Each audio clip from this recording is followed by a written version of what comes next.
El objetivo de esta mesa es cerrar, ¿no? Es irnos con un mensaje, con un mapa de ruta, y yo voy a abusar de mi papel de moderador para darles algunos mensajes desde la perspectiva de CLEAR, tanto en su participación en esta iniciativa como en lo que nos llevamos más allá de ella.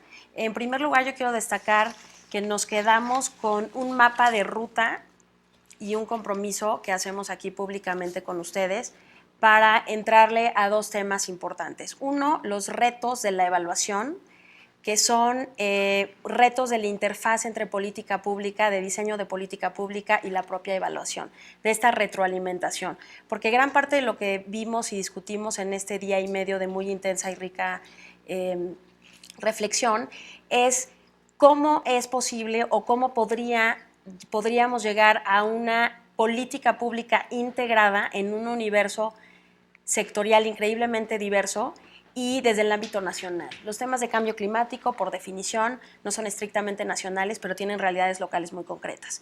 En el marco de esta discusión hablamos de las políticas nacionales de cambio climático para América Latina, y ahí el reto fundamental es uno de integración. Fue uno de los temas que se reiteraron en tanto la política de cambio climático es un tema transversal y que requiere incorporar múltiples piezas, como la evaluación en sí misma es un tema transversal que incluye a las intervenciones con efecto directo o indirecto en la mitigación y en la adaptación frente al cambio climático.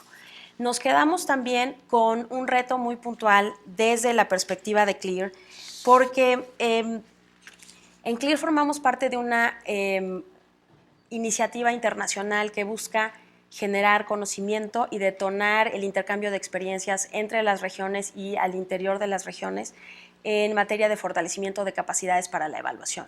Estamos haciendo una apuesta a la generación de conocimiento de redes latinoamericanas fuertes y de intercambio de experiencias muy sólido para informar el diálogo de políticas públicas, para que la política pública esté más cercana a la evidencia y, por lo tanto, más cercana a la efectividad y a la rendición de cuentas, que son imperativos no solo en América Latina, sino en general de las democracias contemporáneas. Otro punto importante que fue transversal en nuestra discusión es el tema de la necesidad de proveer bienes públicos.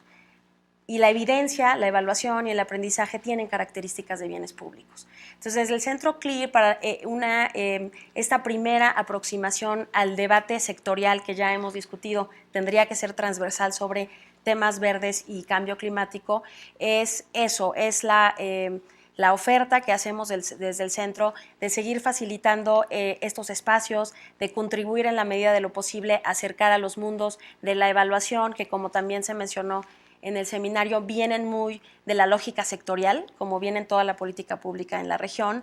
Venimos de la evaluación de programas sociales, de intervenciones de salud, de intervenciones en educación, pero por supuesto que hay un camino andado en formación de instituciones, de normas y de buenas prácticas desde la lógica sectorial que pueden informar, contribuir y complementar la lógica transversal y, sobre todo, la lógica mucho más anclada en el conocimiento científico duro que impera en las áreas de cambio climático. Entonces, yo no quería dejar este espacio sin hacer este comentario. Para el centro ha sido un espacio muy enriquecedor. Creemos que el tipo de debate plural que se facilitó el día de hoy es un buen saque, es un buen punto de partida para entrar a fondo a los temas metodológicos, administrativos y, por supuesto, políticos que implica este enorme desafío.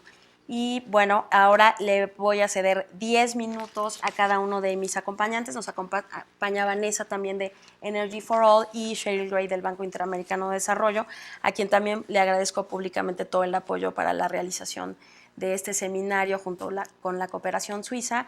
Y pues si les parece, empezamos con Cheryl a mi izquierda. Gracias. Si me permite, yo hablo en inglés, es un poco más. Me parece que toda la gente aquí habla muy bien inglés. So. This has been a very rich discussion. I must say I've enjoyed it very much. I've listened very carefully. Many topics. It did reinforce why our evaluation was so complex, because the topic is so unbelievably complex. And even with the day and a half, we really could only touch the surface of many things. But I found it extremely interesting. I want to thank everybody, all the participants, all the speakers, all the commentators, all the questions. A very, very rich group of people, very knowledgeable. I think a very successful event. And I must say I have to thank Claudia, Christina, the entire CLEAR group for pulling this together. I really appreciate it, and I think we've all benefited tremendously. How do you sum up? It's impossible, but I thought of a few points that really stood out to me. I would just put on the table, and I'm looking forward to the others as well to see kind of what you took out of this day and a half. I think on the positive side, I go back and forth.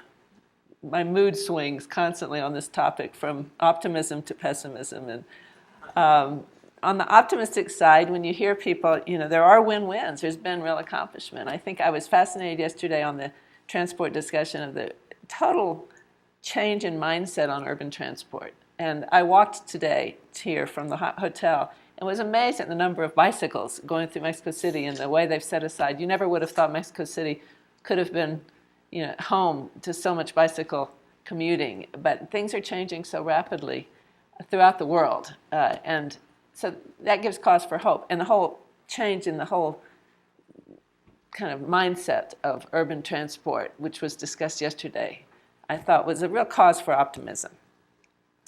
The forestry, I think also the recognition and proof in a way of the importance of property rights for communities and how it's a win-win. You provide property rights and the ability to actually get income from the forest to those who live there, and you will actually get more protection of the forest. So that's good news, a good win-win. I think on the renewable energy, and certainly Mexico has been this whole seminar has highlighted Mexico's leadership in Latin America and in the world, frankly, in a lot of these areas. But I think the rapidly falling cost of some of the renewable energy technologies and the advancements there, these are very positive things. So, with those, I felt optimistic. On the negative side, however, some of the things that came out, which make me pessimistic, I thought it was interesting again in the transport session, the data on freight-related emissions and long-distance freight, and ever rising with no obvious option.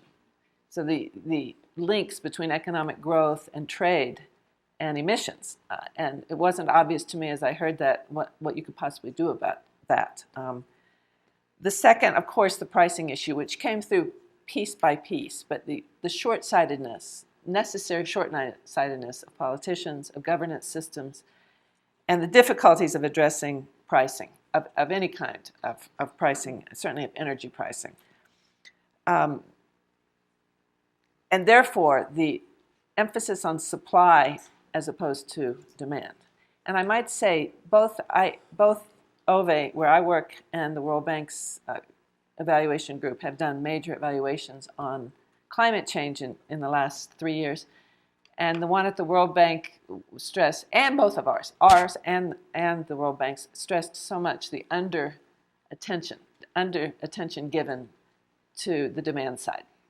Not only in pricing, but in for example, buildings and the energy efficiency, light bulbs, lots of, the use. And it's just much harder, I think, politically to address the demand side. And that came out today as well. But it's absolutely critical. If you don't get the incentives right, you are not going to get progress in this area. And it's frustrating because it's really hard for politicians to make those moves.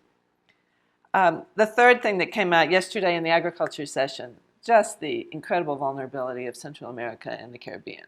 And they haven't caused these problems, but they're going to suffer so much from these problems. On the agriculture side, it came out yesterday, certainly natural disasters, and the inequity of the impacts of climate change. And I thought that was quite a compelling discussion yesterday. Also in that vein, the trade-offs, in a sense, between greater efficiency and poverty. And I think the idea, our study on the BRT systems in Latin America is showing you can get more efficient urban transport, but if you're not really careful, it comes at the cost of the poor, because you're taking away the more informal modes of transport that may be higher emissions, but they serve the needs of the poor, going where they go at the times they want to go, at the prices they want to pay. So really thinking carefully of the trade-offs of serving the poor and their transport needs together with the efficiency needs you need for climate change concerns, I think that's a really, really tough challenge. And finally, the difficulty of coordination that came through again and again, and how this is the biggest market failure of our time that absolutely requires coordination, and everywhere you look, the problems of human coordination shine through. We'll see what happens in Paris. I certainly hope we make some progress. Copenhagen was not very positive, but this is just the difficulties of humans coordinating, as well as the difficulties of politicians making tough decisions, all make me somewhat pessimistic. But I don't want to be pessimistic. But that the interesting thing was, even in this day and a half, the mix of the optimism and the pessimism was very much in my mind. I would point out a few topics that didn't come up that I was actually a little surprised. They may have come up tangentially, but they were certainly not on the agenda. We found in our evaluation on the agriculture side that by far the biggest source of emissions is livestock. And this is a really intractable problem. What do you do about emissions from livestock, which are very large and growing? And this is another cause for pessimism. As the world gets richer and demands more meat, protein, it's going to lead to bigger and bigger problems. And Latin America, of course, is a very big producer of cattle and I guess poultry and pigs as well. So I think that didn't come up hardly at all, which was a bit surprising. It was actually much more central in our discussion on agriculture. Although what to do about it was not, because I'm hoping for technological change and genetic engineering of cows or something, I don't know. A second thing is the whole, on the forestry side, we talked about property rights, but we really didn't talk about, again, farming and the encroachment of farming and food security into the forests. Now, I know Brazil has made phenomenal improvements recently through a combination of property rights and law enforcement. But the ever-present push for food security and food production as the world's population grows in these rich areas, particularly Brazil, and how that encroaches on the forest and the trade-offs there. That didn't come through in our discussions. Third, interestingly, the biofuels. Of course, 2 decades ago, ethanol was all the thing, and biofuel seems to have dropped from the agenda, and I thought that was kind of interesting. And as I said earlier, the whole question of energy efficiency, including in buildings, which is a major potential for reduction of energy demand, didn't come through. Now, I realize we touched on many things and not everything could be covered, but these were some fairly important topics that I just thought I'd put on the table for a future seminar. And again, back to these evaluations we've done, the World Bank's evaluation showed that if you could address energy efficiency, including light bulbs in buildings, and basic hydropower renovation, and our OVE evaluation found similar results, those are the 2 most important things MDBs can do for climate change. All of the other things pale in comparison to simply, at least in this region, improving hydro and addressing energy efficiency and pricing. And the latter is not done well at all. So which vision is going to prevail? I mean, it's for all of us. I don't know, the next 20, 50, 100 years. I do think this is the biggest challenge of our time, probably the hardest challenge of our time. All I can say is let's keep evaluating, let's keep learning, let's keep sharing information. Sessions like this are really valuable to keep it on the agenda, keep our energy up. I think everybody that's participated is to be commended for really investing their energies and their time and their passions in this subject, which is really very important.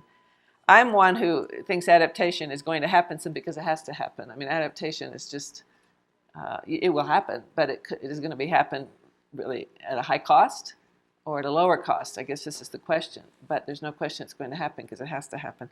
Mitigation, we really have to have the right laws, the right incentives, the right pricing, the right technology. And that's, I guess, the last thing that I thought was, maybe we don't have many engineers in the room, but if you had been in a seminar at Stanford University on this topic, you probably have a huge tilt towards technology. And that was something I didn't hear much about either.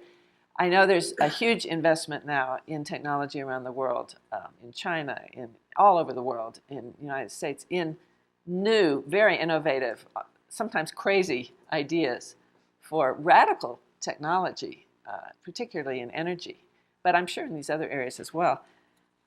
I'm hoping that we get some real breakthroughs there.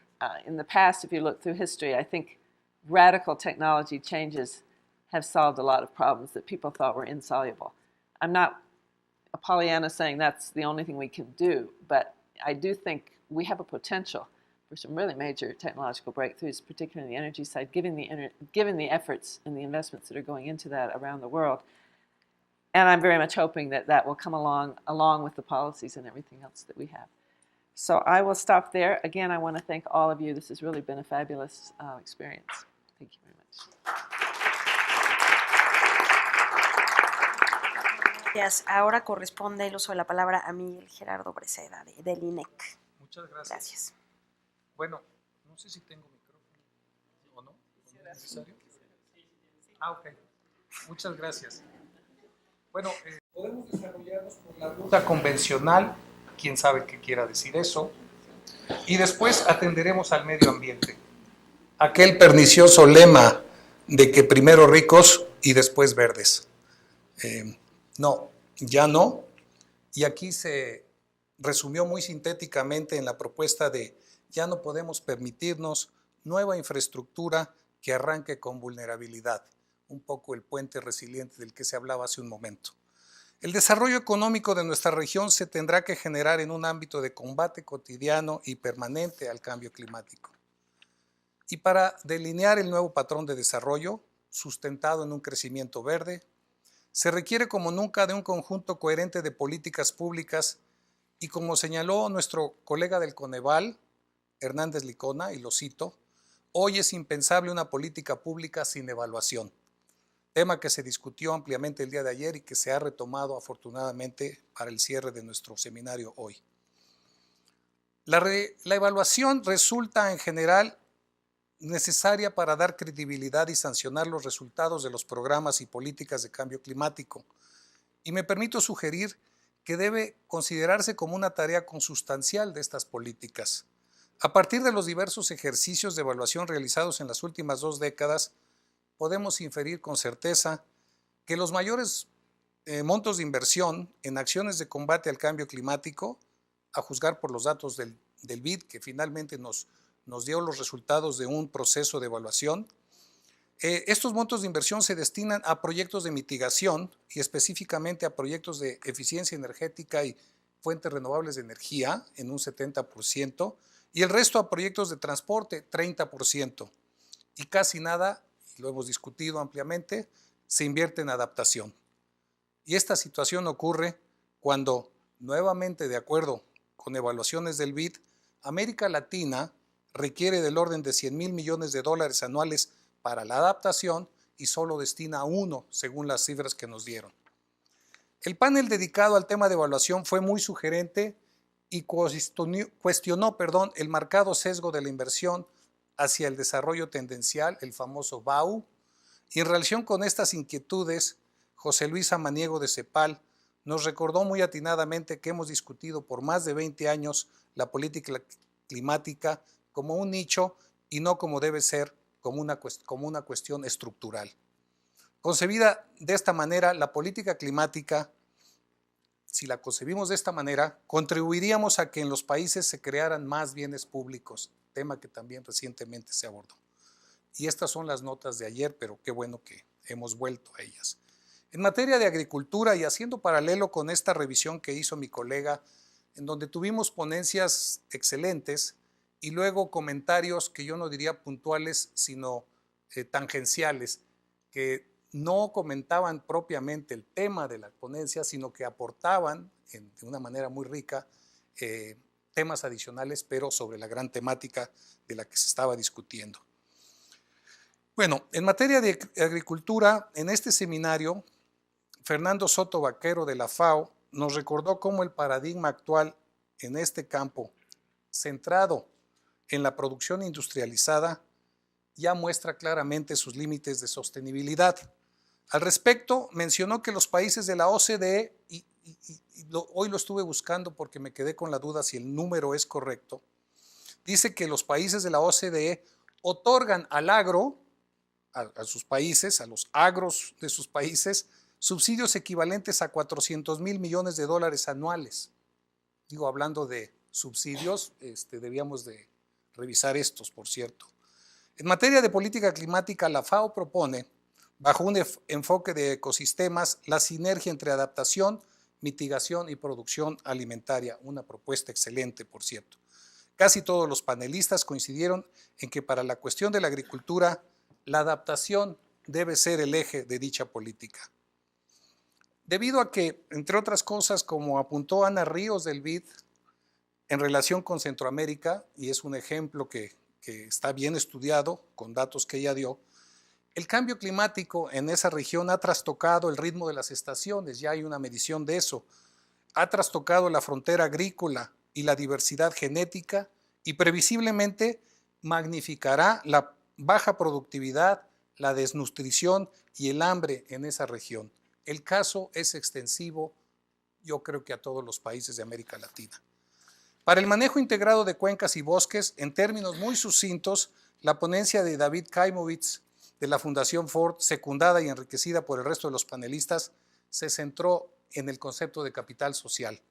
Hoy lo volvió a tocar Kaimowitz, pero las recomendaciones, y salto algo de las notas que tenía en específico porque él las repitió hace un momento, es conservación de los bienes comunes, se debe fortalecer la propiedad común, no solo en temas de producción, sino en temas de capital social.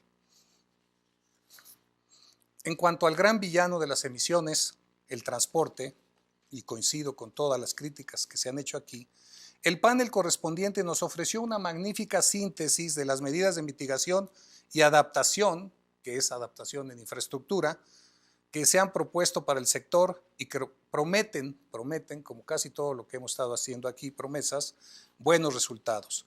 El ponente Juan Fernando Sánchez del Instituto Mexicano del Transporte describió puntualmente las medidas y las NAMAs que se tienen previstas y señaló, él lo dijo, que el cabal arranque de un gran número de estas medidas aún no se da.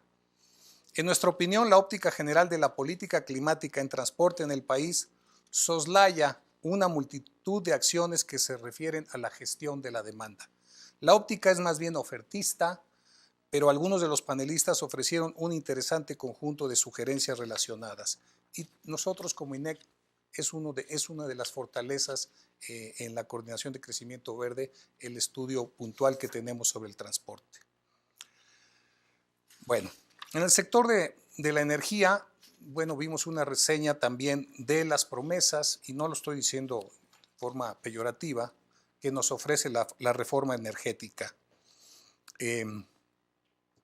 Una reforma orientada a reducir los precios de la energía eléctrica, transparencia en los contratos y en la determinación de tarifas y precios, promover la inversión y energías limpias. En suma, un conjunto de temas para la promoción de la eficiencia energética y de las fuentes renovables mediante un andamiaje legal, según nos manifestó el señor subsecretario, que ya va a tener dientes para que estas cuestiones se den. Las metas son muy ambiciosas, a mi juicio, y este es un juicio muy personal, la definición de energías limpias para mí es un tanto nebulosa en general, ¿no? El IMCO señaló que cuál es el ritmo que se quiere. En evaluación, las medidas de mitigación son más, digamos, efectivas, afirmó el panelista del BID, con toda razón, cuando están ancladas en políticas públicas de gran alcance. En cuanto al financiamiento, lo tenemos aquí fresco, fue el tema más importante, bueno, así se dijo, ¿no? Y bueno, y podemos decir que sí, ¿no? Había un dicho de un político mexicano que decía que vivir fuera del presupuesto es vivir en el error, ¿no? Ya nos había anunciado la necesidad, Samaniego, de considerar a toda la inversión como una inversión destinada en última instancia a la sustentabilidad. No podemos seguir separándola en nichos, y eso es lo que me parece lo más rescatable. Robert Donstich, de la Secretaría de Relaciones Exteriores, también, entre muchas cosas que dijo, dice, no se puede pensar ya en un desarrollo que no sea sustentable, ¿sí? Bueno, finalmente, como conclusiones y sé que yo soy uno de los obstáculos entre ustedes y la comida. Cierro mi intervención reiterando mi agradecimiento a los organizadores, a los ponentes y a todos los comentaristas que de manera muy escueta expusieron temas, ofrecieron reflexiones y mostraron su calificada experiencia para enriquecer nuestro acervo de conocimientos sobre diversos aspectos de la nueva ciencia del cambio climático. Muchas gracias.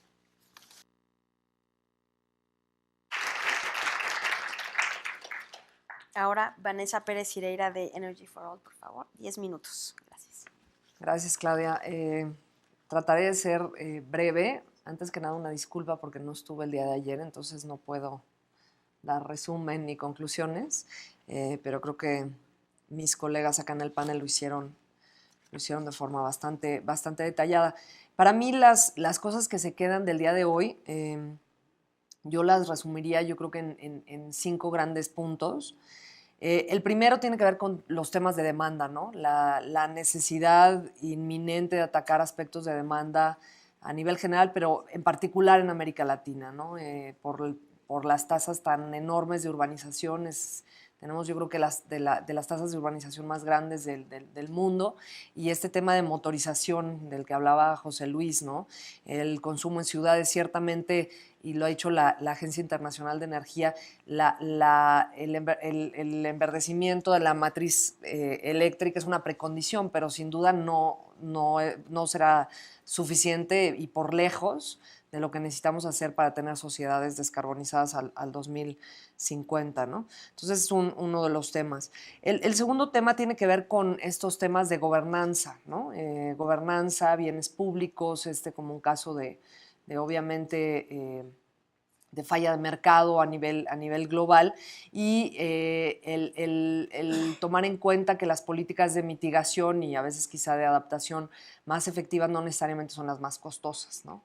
Hay un tema de gobernanza muy importante y de gobernabilidad que hay que tomar en cuenta cuando nos aproximamos al tema, ¿no?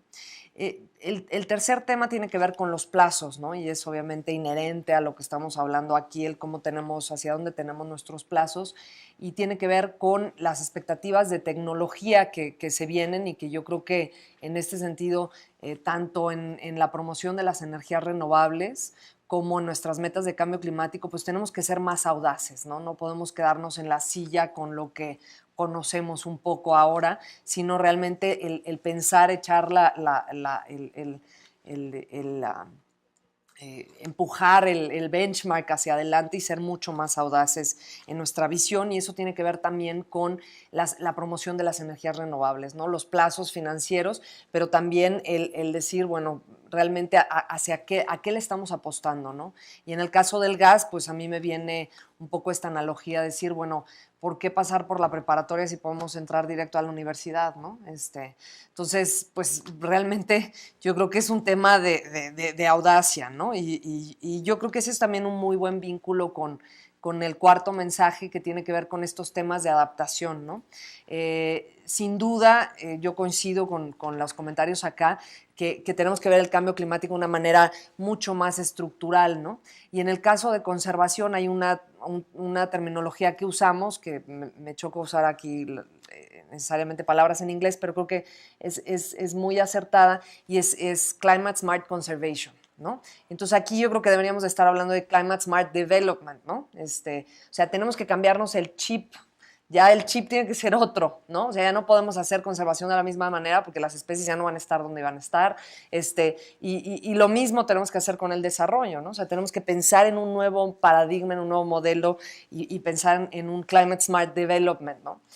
Habiendo dicho eso, y creo que eso tiene implicaciones en las diferentes cosas que conversamos, hablando quizá de financiamiento más específico, yo creo que sí vamos a tener que hacer inversiones en adaptación per se en un corto plazo, ¿no? Hay temas de información que no conocemos, hay temas de capacidades que van a tener que tener un enfoque especial en un corto plazo, pero sin duda a largo plazo tendríamos que tener ese enfoque estructural, ¿no? Me parece. Y el último tema tiene que ver con este tema de la evaluación, ¿no? Cómo cómo debemos de pensar en la evaluación como una parte esencial de este también Climate Smart Development, o sea, la evaluación no por separado, o sea, tenemos que evaluarnos como dónde vamos en el desarrollo sustentable y quizá en un primer momento, pues por supuesto que va a tener que haber evaluaciones específicas en temas de cambio climático y algunos expertos que hacen proyectos hablan de siempre que te mandan un proyecto y esos expertos te dicen, a mí al menos mis colegas, me dicen, ¿ya pusiste tus costos de monitoreo y evaluación? Pues, ¿cuáles costos en el proyecto? ¿No? Estás así como, te dicen, no, tiene que ser entre el 10 y el 20% del costo del proyecto. No, hombre, estás loco, pues si no, no dejo de contratar al coordinador de proyecto, ¿no? Pero realmente es así, o sea, sí tendríamos que estar, no por decir, lo hicimos mal, lo hicimos bien, sino por un tema también de aprendizaje, ¿no? Es un tema de aprendizaje, es un tema de cooperación, etcétera, ¿no? Y aquí, pues quizá uno de los mensajes que me queda también muy claro del tema de gobernanza es que, que en el momento que nos estamos enfrentando, cuando hablaba yo de los diferentes... de las diferentes posiciones de los países en este acuerdo global climático. En los aspectos de capital social, uno de los elementos fundamentales es el tema de la confianza y de la reciprocidad, ¿no?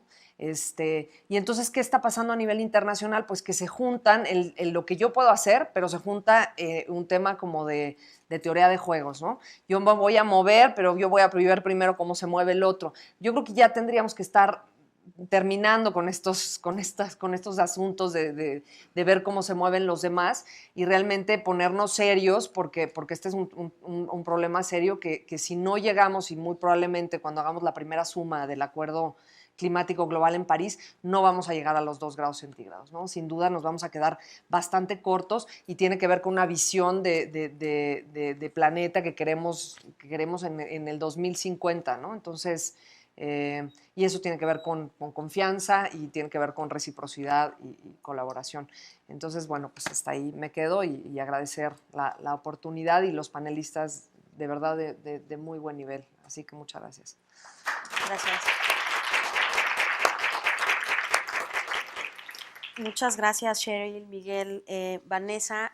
Yo quiero tomar 2 minutitos para recalcar algo que comenté en la apertura, que es lo más importante detrás de este evento y de esta actividad, es lo que está atrás y lo que sigue. Entonces, quiero hablar primero de lo que está atrás. Y en ese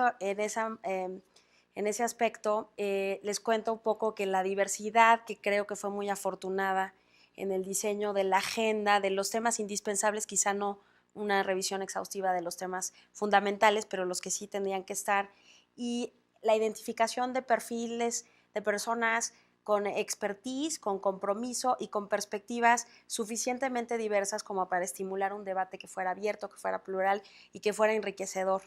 Y eso tiene que ver con una dinámica de cooperación muy interesante con el equipo del BID y con el propio equipo de CLEAR y una serie de aliados externos con los que contamos. Entonces yo no quisiera que cerráramos este seminario sin darles un reconocimiento público.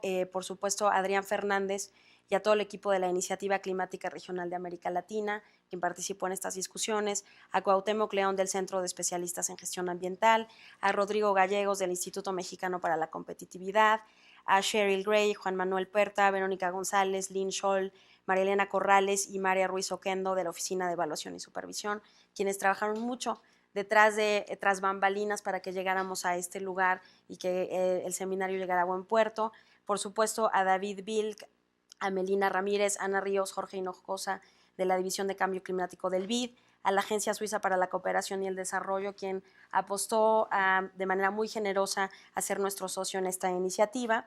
Y por supuesto, por último, pero no al último, al equipo de CLEAR que coordinado por Cristina Galíndez, Diana, Oliver, Oscar, Indrani, Sandra, Gaby Pérez Yaraguán, por supuesto, han trabajado con mucho entusiasmo y disciplina para que este evento esté bien organizado y cumpla con pues nuestra meta y nuestra ambición común, que no era poca, ¿no? Entonces yo les quiero pedir un aplauso para todos los que no están de este lado y son fundamentales para la realización de este tipo de eventos.